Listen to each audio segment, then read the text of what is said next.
live right now because I want to talk to all of my boss women. I need to talk to y'all because I just want to say congratulations. I just want to say congratulations to anybody that has gone through a treacherous relationship and came out on top. I just want to say congratulations to all my boss females that thought they couldn't live without somebody. But look at you living. You are living your best life. You doing your big one. You got the Pilates body. You went after what you wanted to go after. And you applied pressure because you understood that it makes diamonds.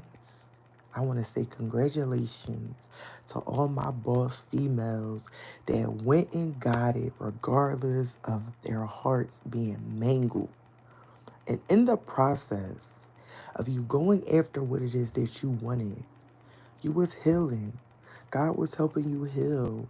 God was putting, you know, all of this stuff together that you couldn't even see. And he was just waiting for you to get out of that toxic relationship and go after what you always dreamed of having. So I want to take y'all a little bit into my life. I want to take y'all a little bit into memory lane for me. And I don't really open up like this. I don't really talk too much about the past experiences that I have been through. But I want to talk to you guys about this because I feel like this story might set somebody free. So, when I was in high school, I had a high school sweetheart. I was madly in love with this person. I'm talking about there was absolutely nothing that I would not do for this person. Okay? Nothing. And I was ride or die. I'm telling you, I was ride or die. Like, I wanted nothing but to be his woman. It was nothing that I would not do for this man. And, it took a toll on me. It took a toll on me. And I gave 7 years of my life to this relationship. So it started off in high school. You know, it was my high school sweetheart. Like, I loved him. I was a geek in high school. He was popular. And, such a cliche story, but I went to Upper Darby High. Yeah, the story that Mean Girls was based off of in Upper Darby High School was definitely the epitome of Mean Girls. The same exact way that Tina Fey described Mean Girls is the exact way that Upper Darby High School really was. It was clicked up. It was full of different cliques of people. You got the plastics. You got the rich people over here. You got the team of popular boys over here. You got the geeks over there. Like Upper Darby High was really set up this way. And I was not a popular kid. I was very weird in high school, straight A student, wasn't really in with the in crowd, didn't really have a lot of fashion sense or anything like that. Typical cliche story of the geek that winds up with the most popular boy at school. So yeah, that was me. I wind up with the most popular guy in school. And boy, can I say that this relationship and the fact that me and this person was together, it was like a three-ring circus because I had people attacking me from every angle just because of the simple fact that I was with this man. And I didn't have a real pleasant high school year because I was with this person. Ninth grade was cool. I wasn't with him until I got to the 10th grade. Ninth grade was cool. I was figuring myself out. I was dating somebody else. I worked down the street at the McDonald's. Like, ninth grade was chill. Ninth grade was cool. But when 10th grade hit, oh my God, the holy gates of hell opened and my life became a complete catastrophe. So let's start from the beginning. So there was a dance. I think it was called the soft hop because we're all in the 10th grade at this time. And he was there with another girl, and I was there with another guy. Now, mind you, before the dance even happened, everybody was trying to figure out who they was going with and all of that stuff. And me, I wanted to go with him because, I always had a crush on him. But of course, he was going with somebody else. And, he put me on his friend, like, oh, why don't you go with such and such? He needs a date. So I wound up going with him, whatever case be. My y'all know I came to this dance looking like a bag of money. Y'all know I showed up to this dance looking bomb. Around this time, there was this classic store named Loman's that was open, and my mom took me to Loman's to get my dress. And when I tell y'all, I had this fuchsia dress. It was so beautiful, very mermaid style, gather at the top, stop right before my knees, poof out at the bottom, these golden heels with all of these golden accessories, beautiful Remy hair in my head, because y'all know Remy was popping at this time. And I just thought I was just hot. Everything was just hot. And I can't lie, it was just hot. So we go to the sophomore dance. It was fun. I seen him there. He was wearing black and white, customized suit, whatever the case may be. He was always a fly one. And, I just had this crush on him. So then, like, that happened. It was cool. Next week or whatever the case may be, the girl that he was there with, which was his girlfriend, everybody at school had got word that him and this girl broke up. So, mind you, I'm like, oh, wow, they broke up. Mind you, you go to Upper Darby High, the gossip and rumors spread like wildflower. By first period, the rumor gets spread. By third period, the whole entire school knows. Mind y'all, Upper Darby High School had over 4,000 kids at the school. So just imagine, um, first period, you hear that him and the girl broke up. By third period, everybody knows that they're broken up. So now this man is on the market, okay? So this is literally how we went. I'm sitting at the lunch table, and literally there is a whole table of girls talking about this man's size, talking about how he is in bed, talking about him. I mean, it had to be at least 6 or 7 girls sitting at this table that all slept with this man. Okay? Every single last one of them. So you guys, the word is true, right? You should never talk about what you do with your man in the bedroom, because of the simple fact that there are vultures. There are people watching, there are people listening, and it does strike curiosity in the mind. Everybody is going to want to know about it because everybody's talking about it. It strikes a curiosity. Yes, it strikes a curiosity, right? So all these girls are at the table talking about how they slept with this man, okay? And I'm the only one sitting at the table that did not sleep with this man. So I'm thinking to myself, like, wow, okay. I know, it's dark. Yeah, I don't want anybody to see me. This live is meant to be dark. So yeah, so everybody's talking about, them sleeping with him. I'm the only one that didn't. I'm sitting there thinking to myself, like, oh, so, okay, so he's good in bed. This is really what I'm thinking to myself, right? So the next day, whatever, well, actually, after school that day, I went to go to H&M and go shopping. So H&M had just opened up around this time, and I went to H&M to go shopping, get me some new stuff, because I wanted to be cute, because I knew I was about to make my move. So what did I do? I knew that me and him was on the same floor in the same hallway for our homeroom, and I knew that every day he came staggering down the hallway late. So what did I do? Plan my move. I knew he was going to come down the hall late. So what I did was bumped into him, did the typical bump in book drop moment, yeah, where you guys, you're going to have to talk. There's no one else in the hallway. Yeah, that was me. I did that whole situation, right? So I bumped into him, our books fell. He looked me dead in my eyes. For the first time he saw me, like this was the first time that he actually saw me. Of course he would see me, but this was the first time he actually saw me, right? So he was like, oh, I'm sorry, help me pick my books up. Of course, I thought he looked really nice that day. And I know he thought I looked nice too, because I saw the way that he was looking at me. So, we got to talking, blah, blah, words got exchanged. And then he asked me for my phone number. Boom, bada bang. Now it's on. Now we're talking, we're texting. The next day, he invites me to his house. He invites me to his house. We're playing around. He decides he wants to teach me how to play fight. We put the gloves on. I start boxing. I accidentally punch him in the eye. When I punched him in the eye, I felt bad. I'm trying to console him, whatever case may be. He kissed me. Okay. Once he kissed me, other things transpired. Now I done gave my soul to the man. Okay. After that, we was inseparable. Okay. I became his girlfriend. Everybody at the school knew I was his girlfriend. It just was what it was, right?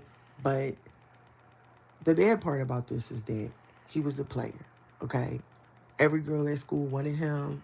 He was not shy to give them himself or, be open to them. He was not shy of any of these things. He was just open to anybody that was willing to take him. And I was just this dumb, innocent girl that liked the most popular guy in school.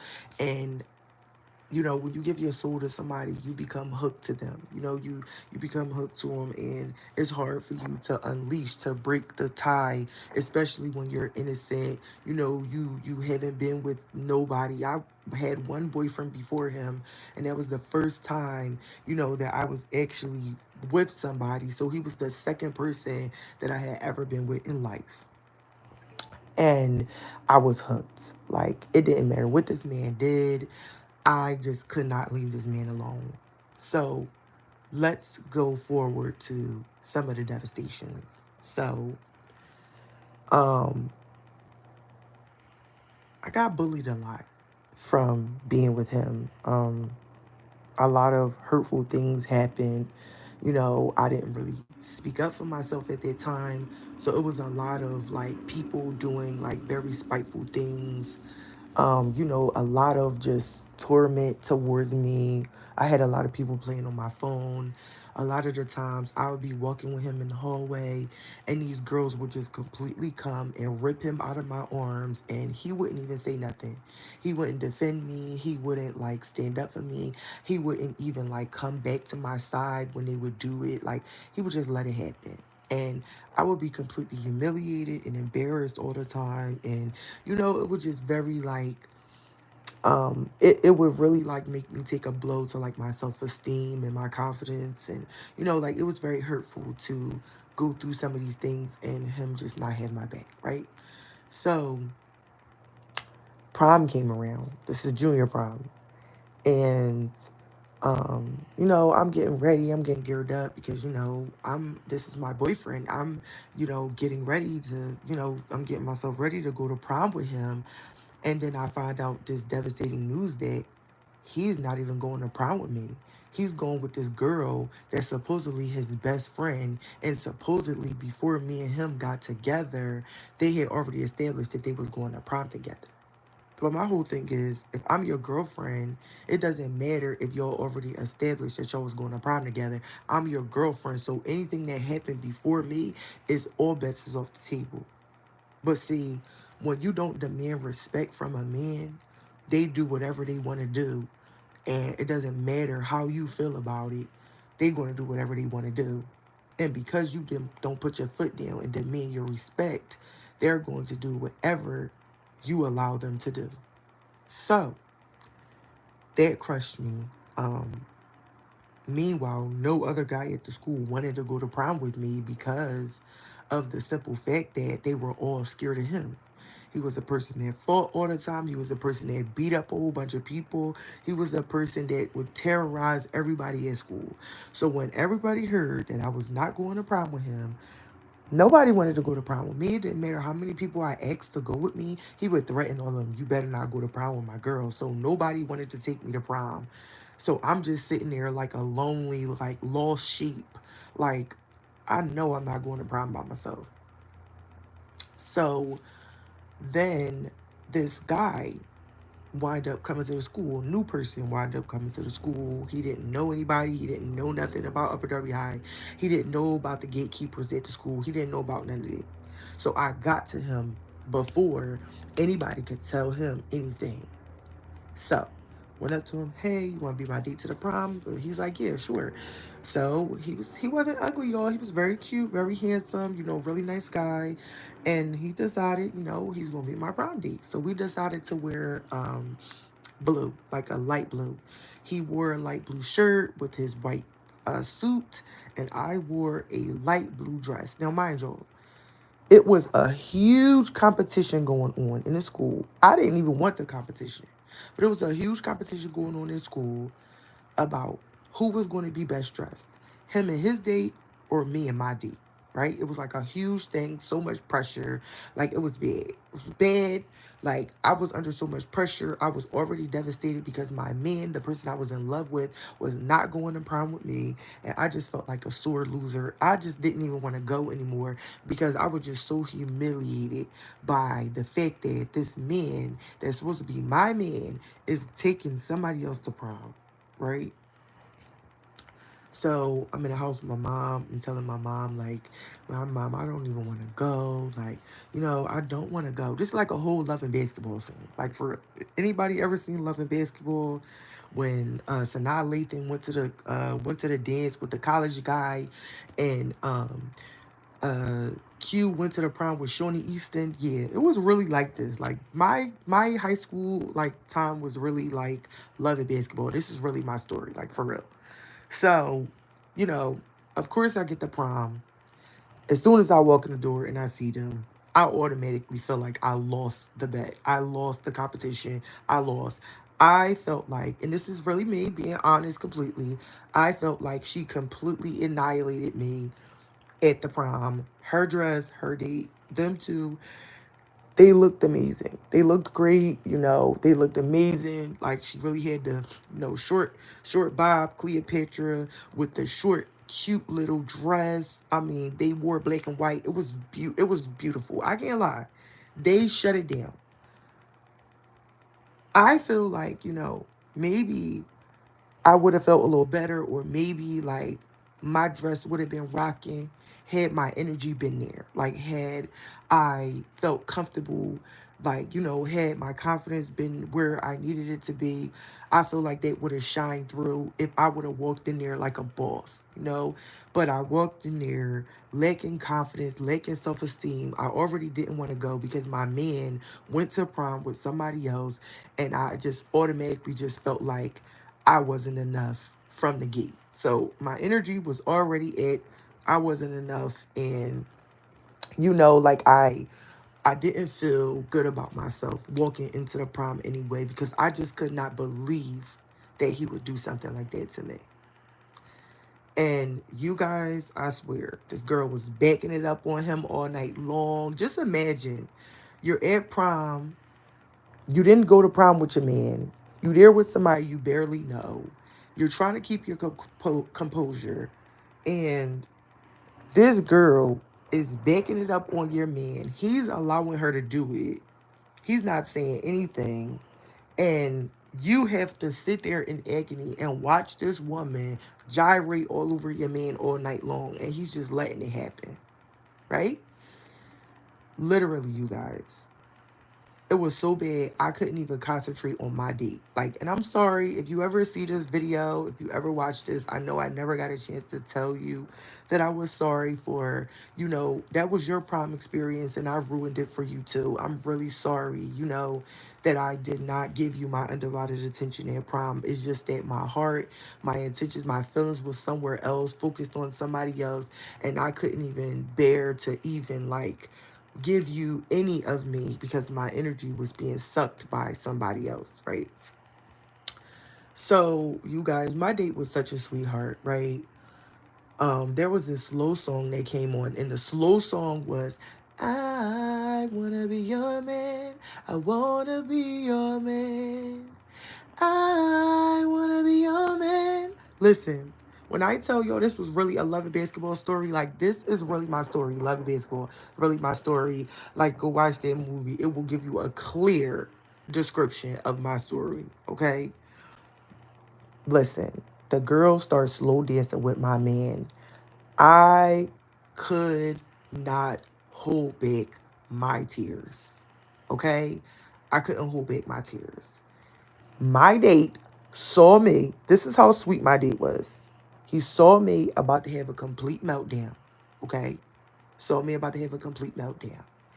And ran over to me on the dance floor and put his arms around me to the point where nobody could see my face because he had tucked my face into his chest because he knew I was about to cry my eyes out on their dance floor. And I literally ruined his suit, you guys, because all of my makeup, my eyeshadow, my lashes, my foundation was all over his white suit from me crying my eyes out at the prom. Okay? He took me into an empty room to help me get myself together and get my composure and fix my makeup and stuff like that because he knew that I was devastated about what had happened. Mind y'all, he's new to the school. He doesn't know what's going on, but I know that somebody informed him about what was going on at that dance because he was completely clueless. But God is a good God because he made sure that somebody came to their school for me in the nick of time to have a date to the prom so that I wouldn't be humiliated by going to prom by myself. God was always there, y'all. He was always there, okay? So, prom is over. We leave. My mom and dad are so strict, they won't let me go to dinner with my prom date. Because, they had the old thinking of, yeah, we all know what happens at prom. So I had to go home, okay? My date was pissed. I had to go home. Meanwhile, the guy that's my boyfriend and the girl that he went with, they're out having a great time. They're taking pictures. At this time, MySpace is out. There is no Facebook or Instagram. It's all about the MySpace, baby. Everybody's sending me the pictures. Oh my God, look what they're doing. Go on to MySpace, go look at it. Blah, blah, blah, blah, blah, blah. I'm on MySpace having even more of a meltdown, okay? I must have lost at least 2 rounds of edges, y'all. No lie. So, this happened. 2 days go by. We go back to school. Everybody's telling me that they are now a couple. They are now a thing. Mind you, me and him didn't even break up. But now I'm hearing that they are a couple. Okay? So I have to deal with not only the humiliation of the man that I love going to prom with somebody else, but also finding out that this man is now in a new relationship with this woman and didn't even end it with me. Okay? Yeah. So, yes, the floodgates of hell is open. So I get back to school, I'm hearing all of this stuff, and it's just like this week had to be the week from hell because I couldn't catch a break. I'm at my locker, everybody's coming up to me at my locker.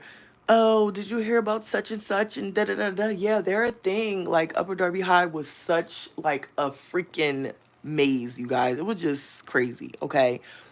Um, I'm literally just getting hit from every angle with, did you know this? And I get to second period. Did you know that they were together? I get to third period. Did you know that such and such? Did you see the picture? It's like never ending, you guys. I think that whole entire week I didn't eat. I lost at least about 5 or 6 pounds. My hair was thinning. It was bad. It was really, really bad. Um, he finally called me. Oh, I ain't heard from you. I guess you and your date had a good time. I'm like, are you serious? We're not even going to go there. I went home after prom, but I saw your pictures. I saw what y'all was doing. I saw, everything that you guys did. Oh no, it wasn't even like that. We went to dinner. Da, da, da. You know how guys are. They just lie. They tell you whatever you want to hear. I'm like, so is this your girlfriend? Because I heard that this is your girlfriend. I heard y'all became a couple after prom. No, who told you that? Don't let these people get in your head. That was his famous line. Don't let these people get in your head. And you know me, like a dummy, I always believed it. Okay? Always did. So this continued, I got mad, I kind of like fell back from him or whatever the case may be, but, still see him in the hallways and see her with him in the hallways, and now there's like a whole rivalry going on, and Everybody at school knows what happened, and it's just like a whole fiasco. Okay. So my cousin comes to live with me because she gets kicked out of King. She has to come and live with me. So she comes to live with me, and honestly, you guys, it was like the best thing that ever happened because literally, like, I never had like protection, or I never really had anybody that was on my side. I never really had real friends. Like, I always really felt alone. My whole life I just felt alone. So for my cousin to come to the school and I finally feel like I have some help, it was like a good breath of fresh air. Mind you, I'm the goody two shoes, getting straight A's in school, never been suspended, never did nothing wrong. And my cousin is like this rowdy, don't take no crap from nobody type of female, came from Martin Luther King High, and she ready to come to Upper Darby in the county and turn up. That's exactly what she did. She the one that bought track sneakers and Adidas sweatsuits to Upper Darby, y'all. Yeah, my cousin was the reason for that, right? She started the blend-ins up there. She started all of that. Like, she came up there with her own swag from King. And everybody copied her swag. I can't lie. So she was like, one day we sitting in the house and I'm crying and, I'm doing my homework, but it's tears all over my paper. And she like, why you crying, right? I'm like, because I just don't understand, like, why he keep on doing this for me. She was like, that's your problem right there. You always crying, you too nice. Like, you got to get yourself together. You got to show this nigga, like, you not playing. So I'm like, how do I do that? She like, first of all, you got a unibrow. Listen, y'all, I had a unibrow, okay? My eyebrows connected, okay? She like, first of all, you need to go get your eyebrows waxed, get your nails done, get your hair done. Like, you just too plain. You gotta like turn up. Like, get mad at them, turn up. You need a cell phone. Like, no. Whatever you doing right now is not working. Like, you gotta change. So what happened? She took me to get my eyebrows waxed for the first time. I got my nails done for the first time. And this was when the Virgin Mobile oysters first came out, y'all. Ooh, I had me a Virgin Mobile oyster. And I thought I was the it girl. Okay? I thought I was it. She was like, we going to H&M because we need to get you something else to wear. Like, you're not going to keep on wearing this stuff. You look like somebody's grandma, somebody's aunt. This is why he keep on cheating on you, because he don't got nothing to look at. So she took me to H&M on 69th Street. And I bought this cute dress from H&M. It was so cute. Like, it was everything. It was a button-up collar dress. Like, it was so cute. Stop at the knees. Like, I had my eyebrows arched. I had my nails done. Yo, I had lashes on. I had a blending in my hair because my hair was always long. But I had put some extensions in it. Like, I started to find my little style. So she was like, when you go to school tomorrow, you can't be acting like you pressed over him. You got to go to school and act like you don't even see him. Listen, y'all, my little cousin is schooling me on how to, like, basically, like, play the game. So I'm like, all right, I'm gonna do it. She like, let's practice. What you gonna do when you see him? I'm like, I'm gonna act like I don't see him. She in the house getting me all pumped up, like ready to go. So listen, y'all. The next day, I go to school and I see him and I walk right past him like I don't even know him. Mind you, he's looking at me. I got my hair done. My eyebrows is waxed. No more caterpillar on my face. I got my nails done. I'm cute. I'm cute, y'all. I'm cute. He looking at me like, I see his mouth drop open like, oh my God, like, I know this is not her. Like, oh my God. Yes, it was totally me. He didn't know what to say. He didn't know what to do. I wasn't talking to him. I was cute. Other guys was looking at me. They trying to talk to me. He about to have a heart attack, y'all. He's about to have a heart attack. So look, I go in the bathroom. I can remember, I'm like, oh my God, it's working. I text my cousin on my oyster phone. I'm like, it's working, girl. It's working, right? She bust out laughing. So we shared the same math period, right? So we get in the math class. I'm sitting in my chair. And I ain't look at him not one time, y'all. He wanted me the class clown. He's saying all kinds of stuff, like doing all of this stuff to get my attention. Everybody else in the class is laughing, but I don't find nothing funny. Okay, like for real, I don't find nothing funny. I'm not laughing at none of his jokes. I'm not entertaining him. I'm not doing any of that stuff because I know that he's trying to get my attention because I'm completely ignoring him. Okay, so math period ends, the bell rings. I'm sitting close to the door, so I leave out of the classroom, and he comes running out of the classroom trying to hurry up and get to me. Yo, yo, he catch up to me. What's up? Oh, you don't got no words. You ain't got nothing to say. I'm like, don't you got a girlfriend? I told you that's not my girl. Like, da, da, da. Just lying, knowing that that's his girlfriend. Okay, he knew that was his girlfriend, but it's something about when a female takes back her power that makes a guy want to pursue. For some reason, I don't know why guys are like this, but it's something about a female just not caring about him no more that makes him want her more. So if I would have stayed in that energy where I was just confident and I just knew my worth, like I probably would have had way better outcomes. But since it was only an act and I knew that I still wanted him, it was easy for him to break back through that barrier that I had made because it wasn't genuine. It wasn't me like really being genuine, like, okay, I'm really done, it's over with, but no, it wasn't. So couple weeks went by, whatever the case may be, and it's still this rivalry going on between me and her. So finally, I'm like, me and him not together no more. There's no reason for me and this girl to be beefing. Honestly, I don't like drama. So I want to have a conversation with this girl. So I catch her in the office. I'm like, can we talk? She like, yeah. So she was very arrogant.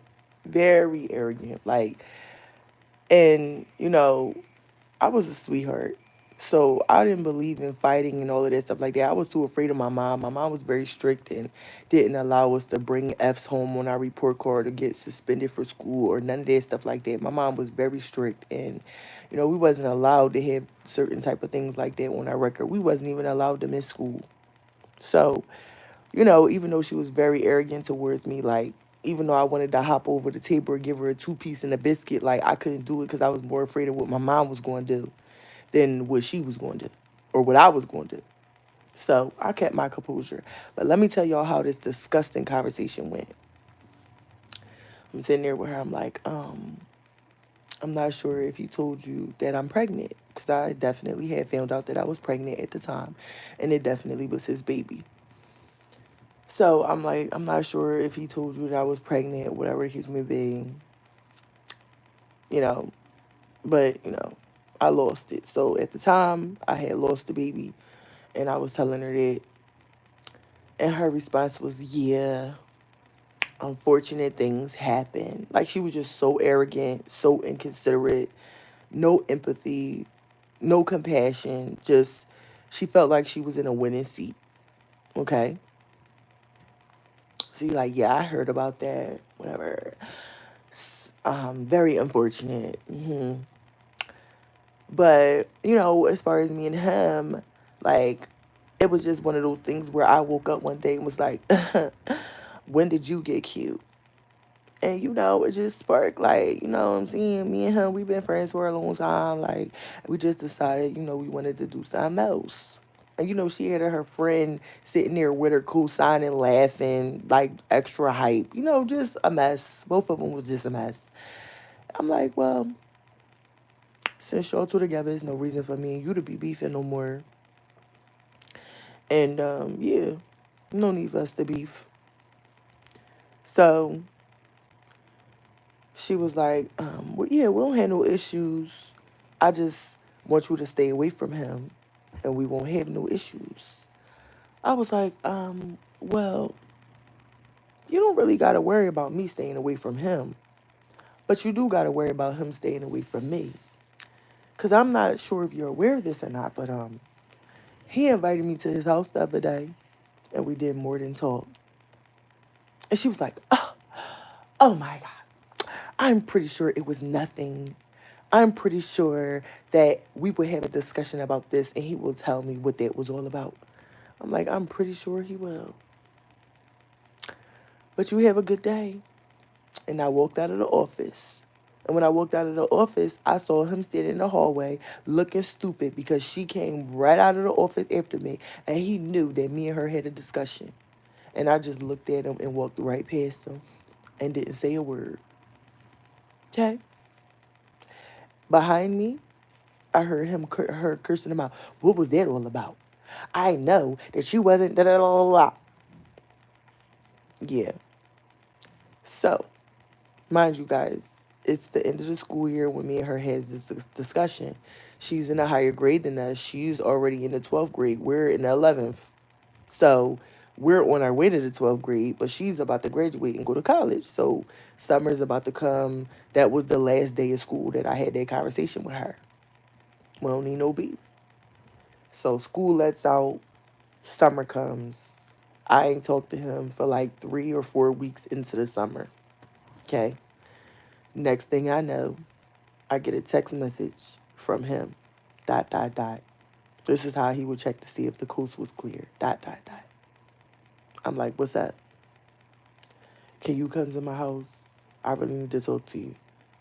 Talk about what? It's important. It's about my family. One thing about him, he knew that I had a soft spot for his family.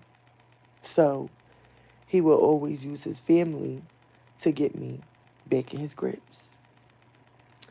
So I go to his house. Mind you, I had to be to work that day at 4 o'clock because I used to work down the street from the high school at the McDonald's. So he like, can you come to my house? It's 1 o'clock in the afternoon. I'm like, okay. So I went to his house.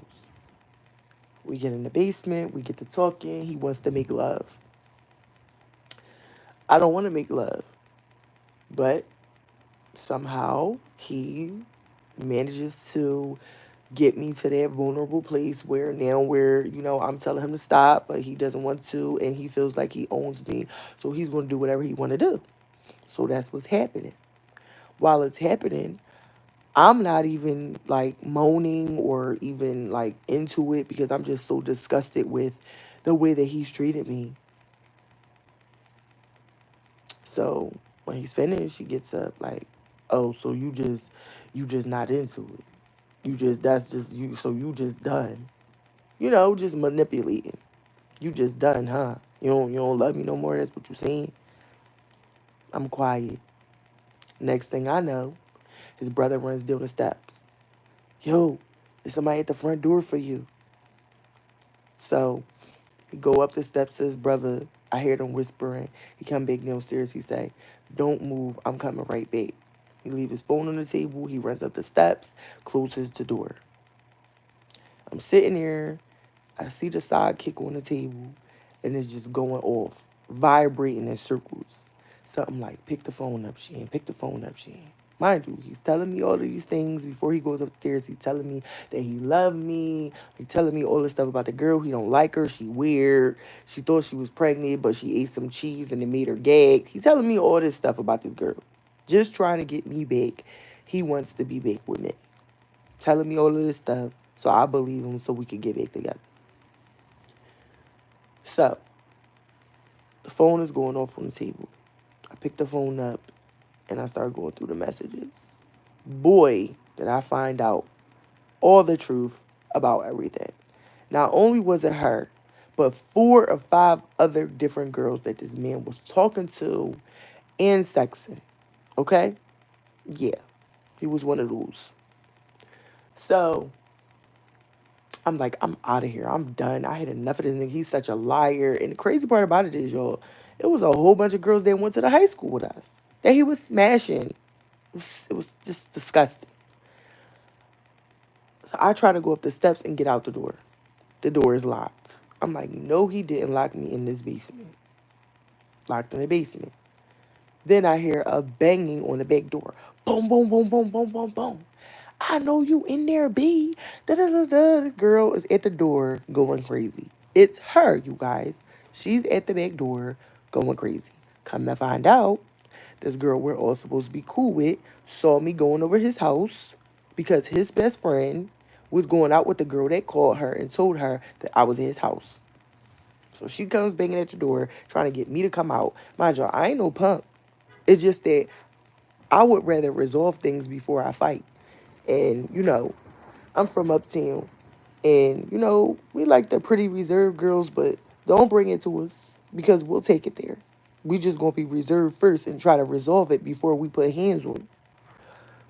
So I'm fed up at this point. I'm like, all right, I gotta get out of this basement. Like I'm tired of this girl showing up. I'm tired of this girl doing stuff. She been doing stuff all year to me, humiliating me, bullying me. Like I've had enough.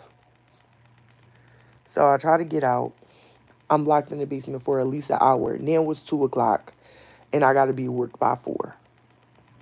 I'm like, all right, I gotta get out of here. Next thing I know, I hear the door unlocked. I run up the steps, burst the door open, run out. It's his little brother. Open the door. He didn't even know that I was still in the basement. I run upstairs. I don't see nobody. I walk outside. I don't see nobody. I get to the corner. I see him. Where you going? Meet me on the other side, yo. I flipped the bird to him. I'm not gonna lie to y'all. I flipped the bird to him, and I start walking to work. I get to work. I walk in there. I'm crying. I'm hysterically crying. Okay, my boss is a young boss. She walks up to me. She like, listen, I don't know what's going on, but don't ever bring nothing in your job that's gonna make you mess up your money. Okay? She said, go to the bathroom, get yourself together, because you got some bread to get. I said, all right. Go to the bathroom, put my uniform on. They put me on the window. Okay? So I'm at the window taking orders. I turn my phone off because I don't want him calling me because I know he gonna call me. So next thing I know, somebody come through the drive-thru like, can I get a sweet tea and a small fry? I automatically know it's him. Just by his voice, everything. I just knew. He pulled up playing Superman High by R. Kelly. I'm like, no, he didn't come to my job. No, he didn't.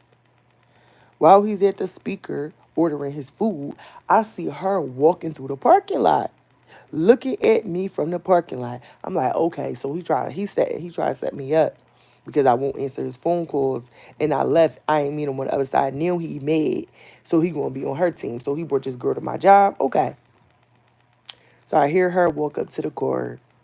I'm on a speaker, y'all. I'm taking orders. Hear her walk up to the car. She like, you was around my way and you wasn't gonna come see me? He like, no, it wasn't even like that. My mom up there at the Dairy Queen, so I just decided to stop at the McDonald's and get something to eat. She like, on the same day that she got to work, you decided to stop here at the same time that her shift starts? He like, come on, man. Come on with all that. I'm just trying to get something to eat while my mom is at the Dairy Queen, knowing darn well his mom was not at that Dairy Queen. So she like, unlock the door. She gets in. They pull around to the front window. Mind y'all, I'm trying so hard again to keep my composure. Trying so hard. So I tell him, your total, 212.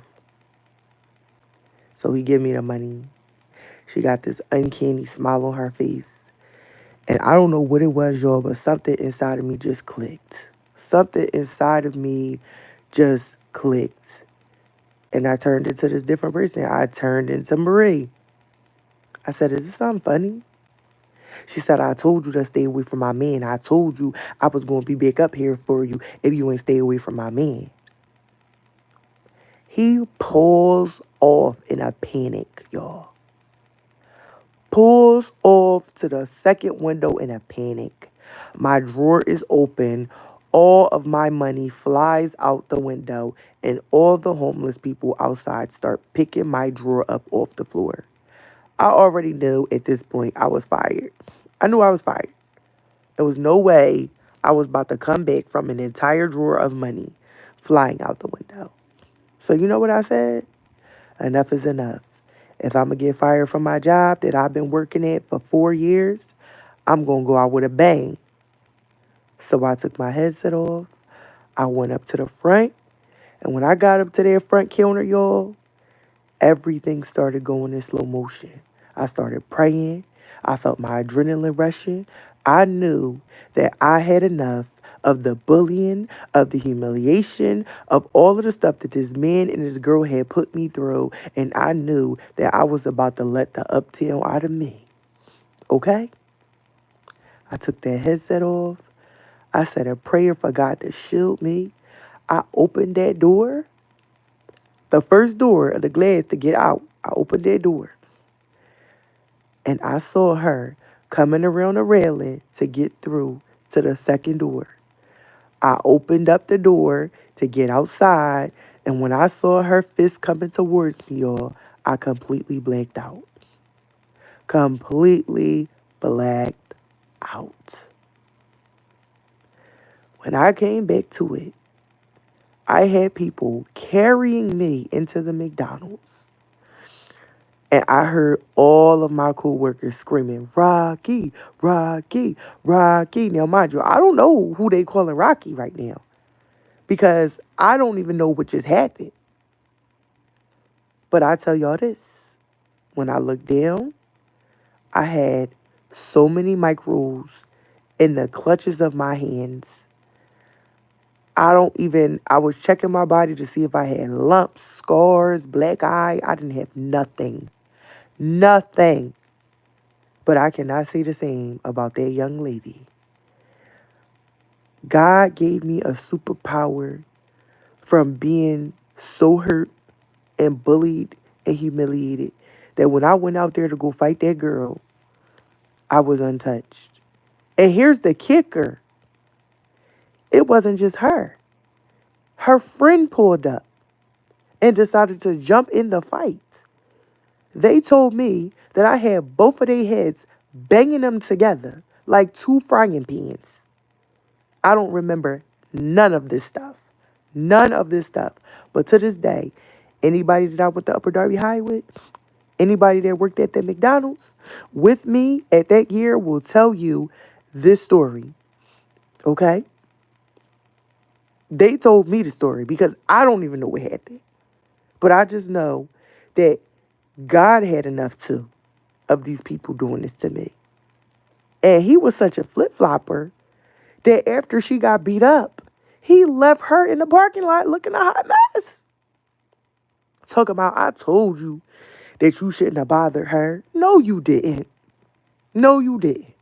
You was too busy telling me that she had a warrant in Darby and that I shouldn't bother her. But now that she got beat up, you on my side? Oh, no, bruh.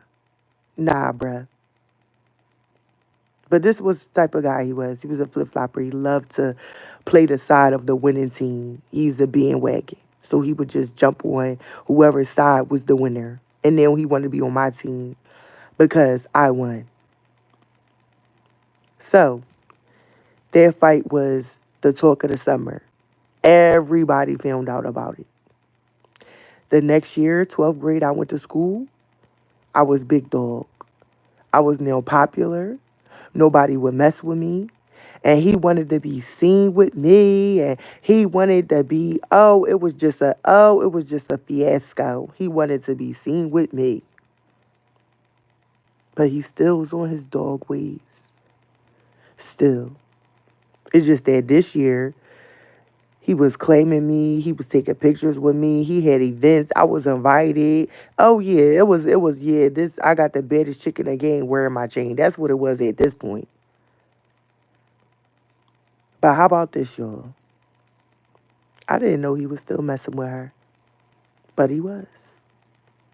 And senior prom rolled around. And I felt like I finally had my chance to go to prom with him. But how about this? He fought somebody and got kicked out of the school. And I couldn't go to prom with him again. So, of course, I took another date. Somebody that didn't go to the school, that didn't know nothing, that wasn't scared of him.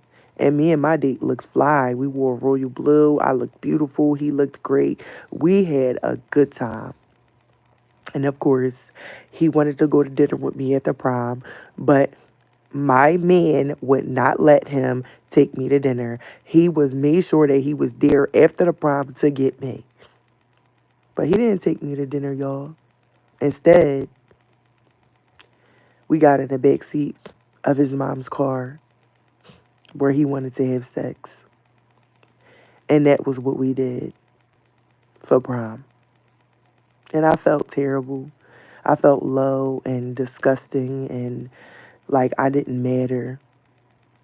Meanwhile, I had this awesome guy that took me to prom that wanted to spend his money on me and wanted to take me to dinner. But I was still so smitten and in love with this man that I allowed him to squander another happy moment for me. So fast forward out of high school, now we're done with high school, now we're going into college.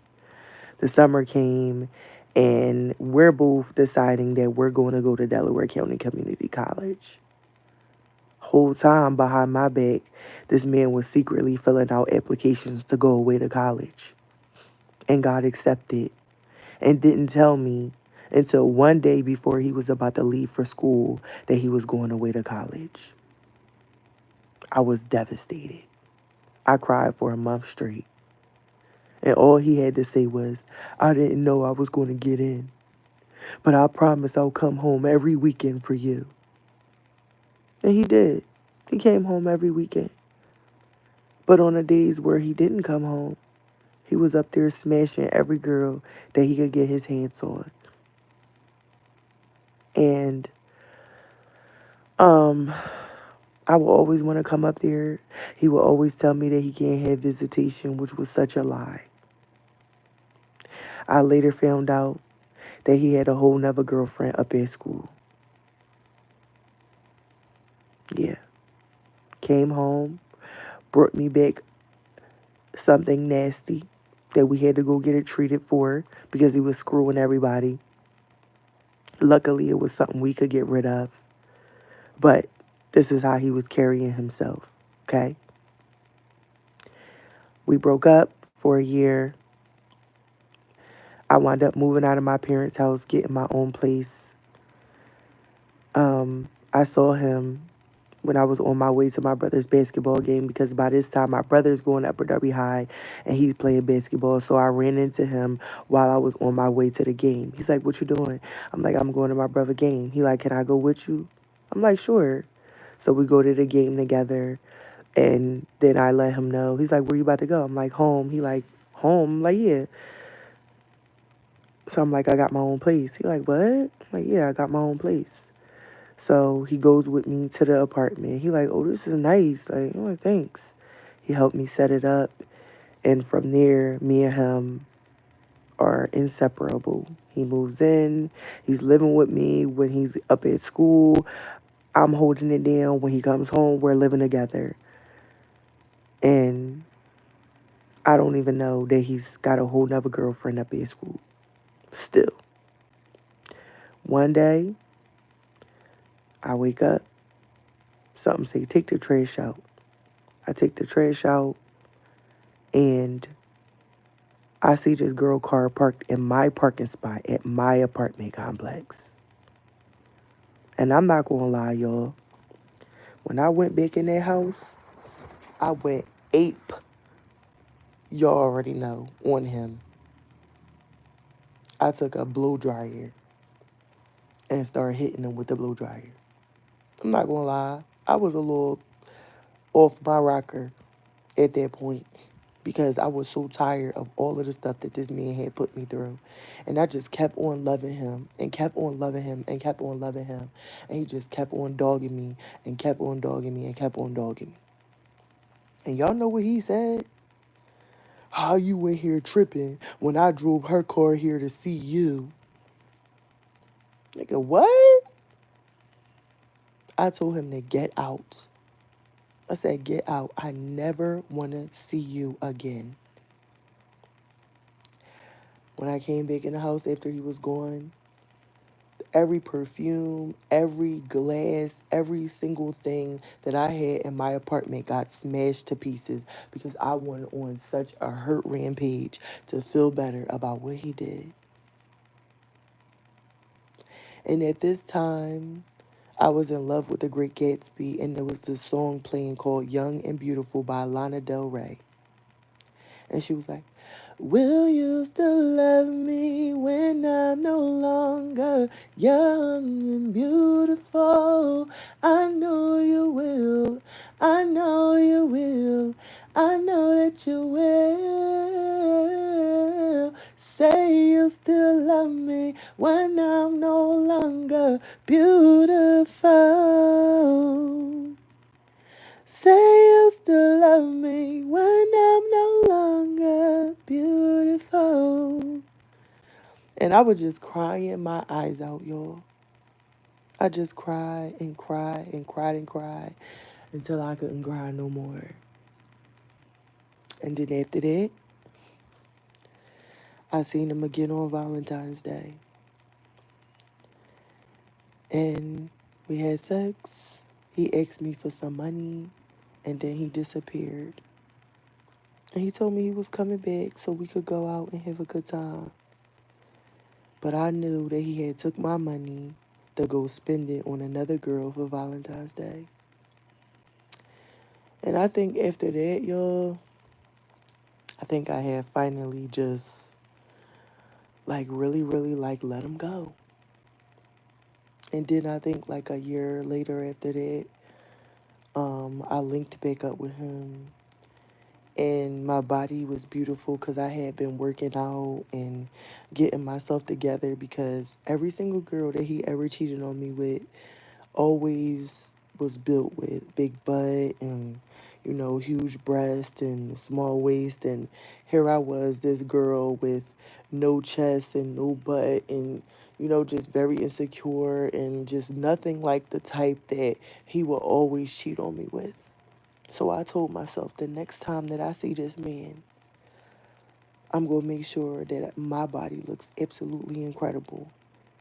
And I'm going to make love to him like I never did before.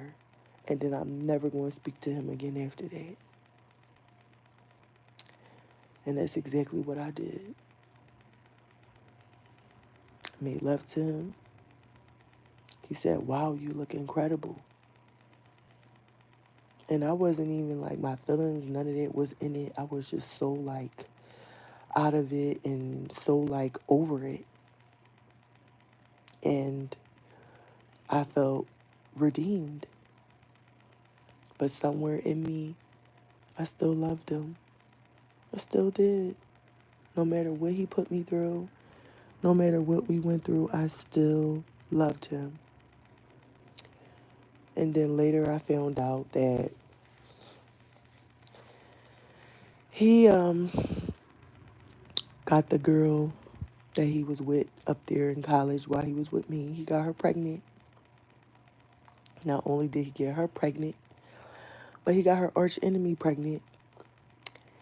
And yeah, I was the one that got away.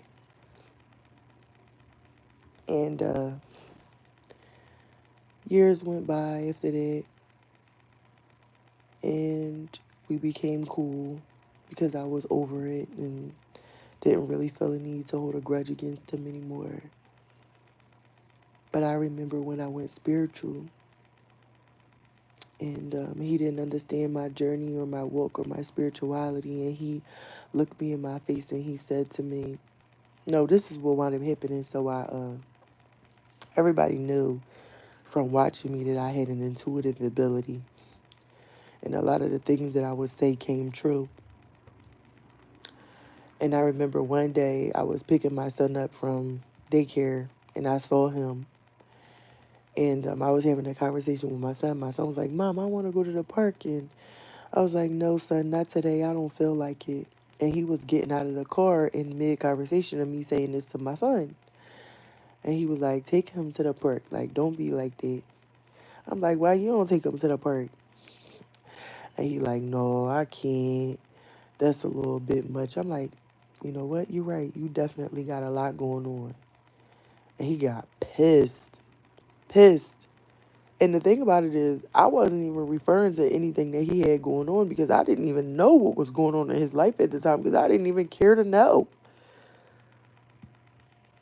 But people tell the truth when they mad. So he says to me, "Oh, you swear you know everything. You knew everything. You know everything. You so powerful, but why you didn't know that your tire was going to go flat the other day?" And y'all should have seen his gesture, like the way he did his shoulders and put his hands together and crossed his hands. And he was just so certain that whatever he was about to say out of his mouth was going to get me right where he wanted me to be. Tight. He like, "I can't be friends with you. I got people sliding in my inbox asking me if you're mentally unstable and what's wrong with you and all that." I'm like, huh? I'm like, bruh, anybody that's sliding in your inbox asking you something about me, they ain't my friends. Because my friends support what I do wholeheartedly. And don't none of them look at me sideways for what I do. They actually support me. So ain't nobody that's sliding in your inbox a friend of mine. And you know what else I want to know? Why they feel so comfortable to slide in your inbox to talk about me. So now by this time we're arguing. He's saying things to me, I'm saying things to him. I said, you just mad because every single girl that you decided to put a child in is a bum and they ain't got nothing going for themselves. But it makes you feel better that all of these females got to depend on you. It strokes your ego to know that you got to provide for these women and that they need you. You can't handle a strong woman like me because I don't need you to do nothing for me. I always stood on my own 10 toes down. And I never needed you to do nothing for me. That's the reason why you really mad. I said you really mad because all you decided to do with your time was populate the planet with kids. You ain't do nothing else but have a whole bunch of babies by a whole bunch of different women. So I can't be friends with you because you make me look bad. And now you an enemy to me. He tried to go back on it. "Oh no, Shan, I wasn't saying it like that. I was just." No, you meant everything that you said. And now that I just checked you, now you want to go back on it because you didn't expect me to come at you like that.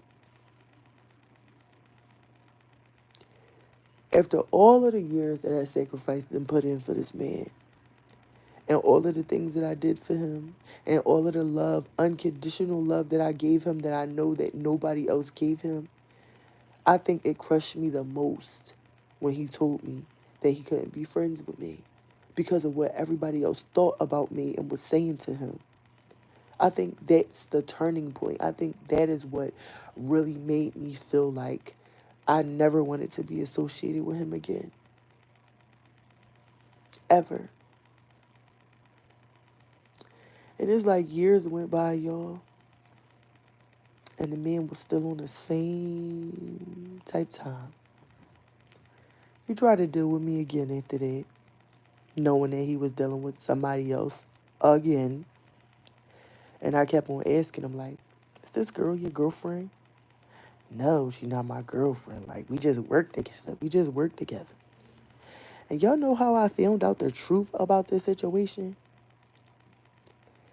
He almost ran me over in his car, and the girl was in the passenger seat. And this is how I found out that this man was with this girl. And one day, I just confronted him, like, "You still on the same stuff, like, why don't you just tell the truth, like?"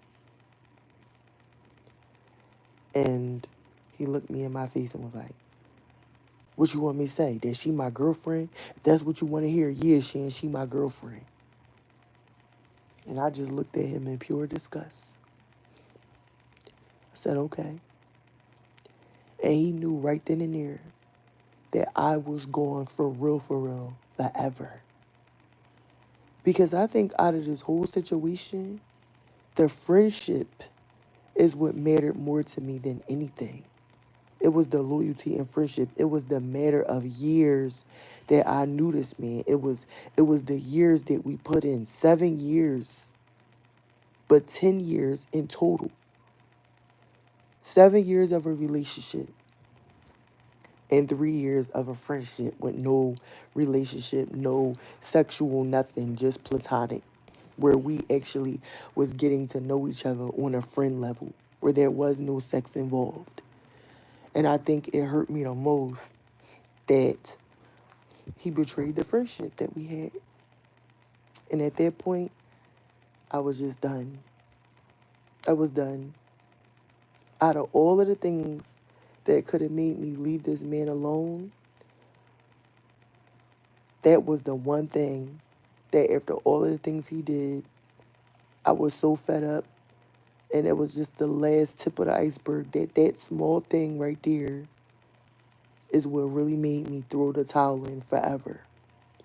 I was completely done. Completely done. And when I was getting in the car to get ready to go from, him saying that to me, he gonna say, you talking about this, but you never know when I'm gonna pull up on you with a ring and ask you to marry me. And I just looked at him like, I wouldn't marry you if you was the last man on earth. And even though I never said that out of my mouth, the facial expression and the energy and the spirit that I gave let him know that I was completely done with him on every single level that there was. Every level.